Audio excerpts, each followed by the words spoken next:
నమస్తే. ఆస్ట్రో మార్గం ఛానల్కి స్వాగతం. నా పేరు Vijayalakshmi, Vedic and KP astrologer. ఈ వీడియోలో 2026 సంవత్సరం ఫిబ్రవరి 22వ తేదీ నుండి 28వ తేదీ వరకు వార గోచార ఫలితాలు. ఈ వారంలో వార గోచార ఫలితాలు ఈ వీడియోలో తులారాశి వారికి అన్ని రంగాలలోనూ ఎలాంటి ప్రభావాలు ఉంటాయి అనేది చంద్ర గోచార ఫలితాలు తెలుసుకుందాము.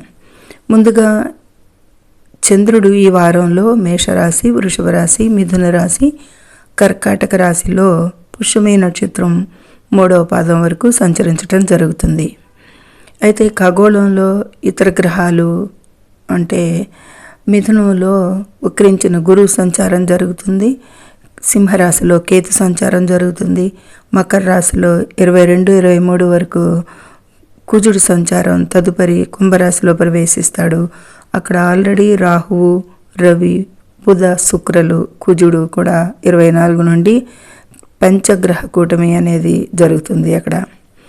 అయితే ఇక మీనరాశిలో శని సంచారం జరుగుతుంది. ఇది ఎట్ ప్రజెంట్ ఖగోళంలో గ్రహాల స్థితిగతులు. అయితే ఈ చంద్రుడు ఈ తులారాశిని అనుసరించి 7, 8, 9, 10 రాశుల మీదుగా చంద్ర సంచారం ఉంటుంది తులారాశి వారికి.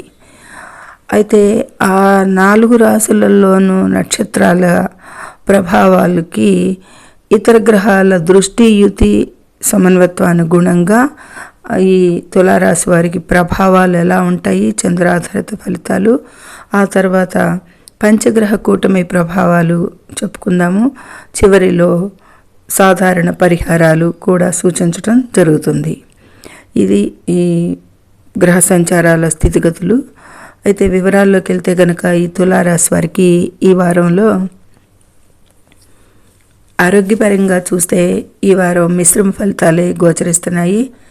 సూర్యుడు, రాహువు కలయిక గ్రహణ దోషం వల్ల మానసిక ఒత్తిడి, తలనొప్పి లేదా కంటి సమస్యలు వచ్చే అవకాశం ఉంది.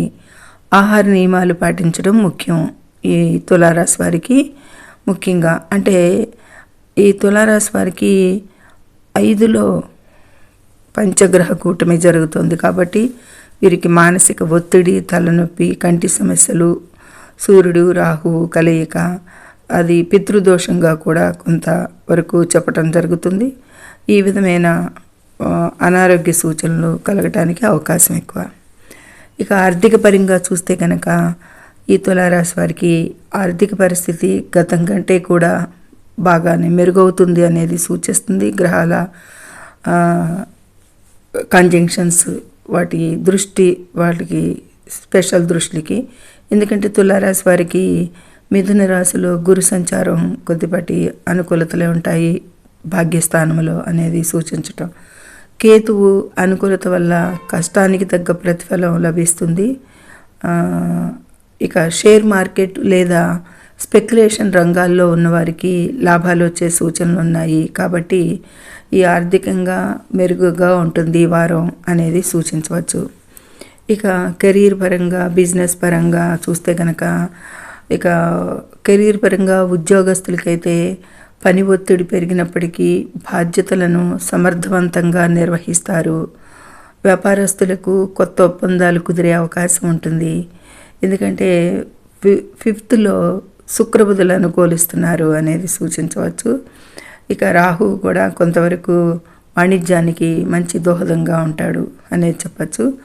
కుదిరే అవకాశం ఉంటుంది వ్యాపారస్తులకి కొత్త ఒప్పందాలు. బుధుడు పూర్వ భాద్రపద నక్షత్రంలో సంచరించడం వల్ల వ్యాపార నిర్ణయాలు అయితే కలిసి వస్తాయి అనేది సూచించవచ్చు. ఇక ప్రస్తుతానికి బుధుడు శతభిష నక్షత్రం మీద కూడా ఉంటాడు. అయితే విద్య, ఉన్నత విద్య, ఎడ్యుకేషన్ విద్యార్థులకి సంబంధించి ఇది అనుకూలమైన సమయంగా సూచిస్తుంది ఈ తులారాశి వారికి. కష్టపడి చదివితే పోటీ పరీక్షల్లో మంచి మార్కులు సాధిస్తారు. మంచి కాలం అనుకూలిస్తుంది.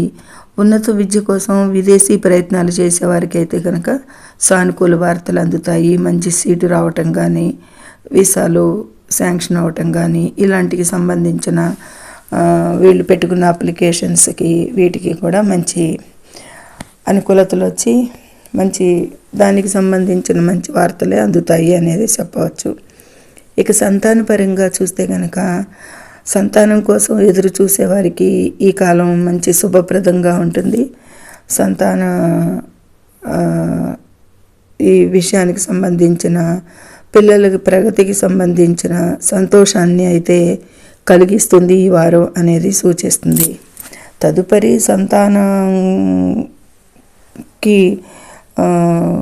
ప్రాప్తం కోసం ఎదురు చూసేవారికి సంతానం యోగం వచ్చిన తర్వాత కొద్దిపాటి ఈ గ్రహాల అనుకూలతలకి కుజుడు కూడా పంచమంలో ఉండటం మూలంగా కొద్దిపాటి అననుకూలతలు తర్వాతి కాలంలో రావచ్చేమో కానీ ఈ వారానికైతే మంచి అనుకూలతలే సంతోషాన్ని కలిగిస్తుంది అనేది సూచిస్తుంది. ఇక ఆస్తి వివాదాలు, ఆస్తి వాహనాలు, అమ్మకాలకి విషయాలకి కొనుగోలుకి సంబంధించి చర్చలు అయితే ఫలిస్తాయి. వాటికి లావాదేవీలకి మాట్లాడుకోవటానికి అనుకూలంగా ఉంటుంది ఈ వారం. అయితే వాహనాలు నడిపేటప్పుడు అత్యంత జాగ్రత్త అవసరం.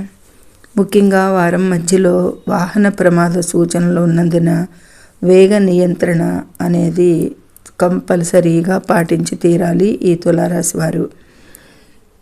ముఖ్యంగా చెప్తున్నాను మరొకసారి, వారం మధ్యలో వాహన ప్రమాద సూచనలు ఉన్నందున అంటే ఈ తులారాశి వారికి చంద్రుడు 7, 8, 9, 10 రాశుల మీదుగా చంద్ర సంచారం. అంటే 7లో అంటే మేషరాశి, 8లో శుక్రుడు వాహనకారకుడు 5లో సంచరిస్తున్నాడు. అయితే అక్కడ 8లో చంద్ర సంచారానికి వాహన ప్రమాద సూచనలు ఎక్కువగా ఉంటాయి. కాబట్టి వారు జాగ్రత్తలు తీసుకోవాలి. వారి కుటుంబంతో, తోబుట్టువులతో, సిబ్లింగ్స్తో చిన్నపాటి విభేదాలు వచ్చే అవకాశాలు అయితే ఉన్నాయి. కాబట్టి మాట తీరు జాగ్రత్తగా వాడండి. తల్లిదండ్రుల ఆరోగ్యం పట్ల అయితే శ్రద్ధ వహించాల్సి ఉంటుంది ఈ వారంలో ఈ తులారాశి వారి కూడా. ఇక కోర్టు కేసులు, అప్పులు, పాత బాకీలు తీరే మార్గం ఇవన్నిటికీ కూడా మంచి అనుకూలం కనిపిస్తుంది. పాత బాకీలు తీరే మార్గం అయితే కనిపిస్తుంది. ఎందుకంటే ఆర్థికంగా మెరుగవుతుంది కాబట్టి బాకీలు తీర్చే స్తోమత కనిపిస్తుంది. కోర్టు వ్యవహారాల్లో అయితే కనుక నెమ్మదిగా పురోగతి ఉంటుంది.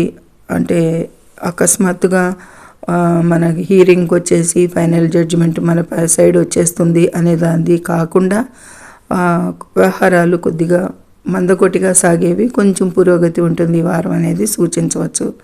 కానీ ఈ వారం కొత్తగా అప్పులు చేయడం అంత శ్రేయస్కరం కాదు. మరి దానివల్ల ఆర్థిక స్థితి దిగజారుతుంది అనేది సూచించడం జరుగుతుంది. ఇక ప్రయాణాల విషయాలకు వస్తే కనుక వృత్తిరీత్యా లేదా ఆధ్యాత్మిక పర్యటనలు చేసే అవకాశాలు కూడా ఉన్నాయి. అంటే తీర్థయాత్రలు కానీ, ఉద్యోగరీత్యా కానీ, బిజినెస్ ట్రావెల్స్ కానీ ఏ విధమైన అనుకూల అవకాశాలు అయితే ఈ వారంలో ఉన్నాయి. అవకాశాలు వచ్చే అవకాశాలు ఉన్నాయి. ఇక పంచగ్రహ కూటమి ముఖ్య అంశాలు అవి ఎలా ఉంటాయి అంటే ఫిబ్రవరి నెలలో కుంభరాశిలో ఈ వారంలో సూర్యుడు, బుధుడు, శుక్రుడు, రాహువు మరియు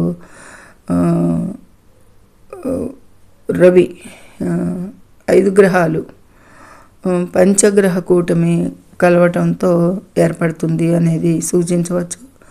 ఈ ప్రభావంగా ఈ కూటమి వల్ల సమాజంలో అకస్మాత్తుగా మార్పులు, రాజకీయ అనిశ్చిత లేదా ప్రకృతి వైపరీత్యాలు సంభవించే అవకాశం అయితే ఉంది.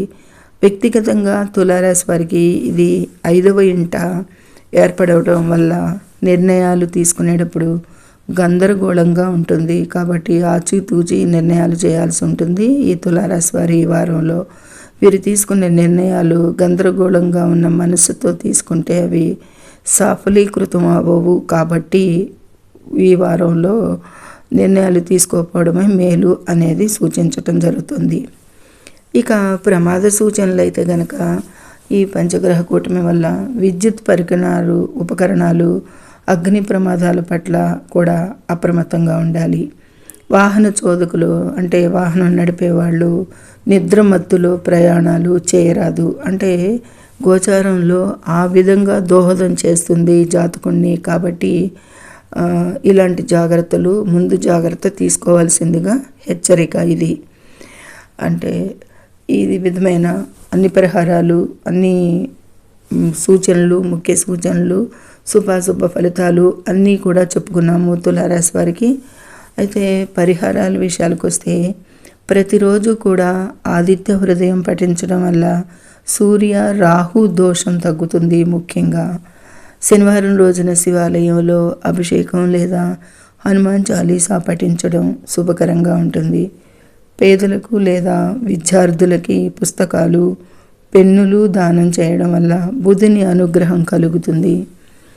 ఇక ఈ తులారాశి వారికి ఎక్కువగా రంగులను నీలం, ఆకుపచ్చ, పింకు దుస్తులను ధరించడం వల్ల సానుకూలత పెరుగుతుంది అనేది కూడా చెప్పవచ్చు దీన్ని బట్టి. ఇక ఏదైనా సరే కొత్త రిజిస్ట్రేషన్స్ సంబంధించి కానీ ఆస్తి రిజిస్ట్రేషన్ ప్లాన్కి విషయాలకు కానీ కొద్దిపాటి మందకెట్టుగా ఉంటే ఈ వారంలో అవాయిడ్ చేయొచ్చు అనేది సూచించడం జరుగుతుంది. ఈ విధమైన శుభాశుభ ఫలితాలతో పాటు పంచగ్రహ కూటమి ముఖ్యాంశాలు, ప్రమాద సూచనలు, ఆరోగ్య విషయాలు అన్నీ కూడా పరిహారాలు కూడా చెప్పుకోవడం జరిగింది. సర్వే జనం సుఖినో భవంతు. నచ్చితే లైక్ చేయండి, షేర్ చేయండి, కామెంట్ చేయండి, సబ్స్క్రైబ్ చేసి లైక్ చేయండి. ధన్యవాదములు.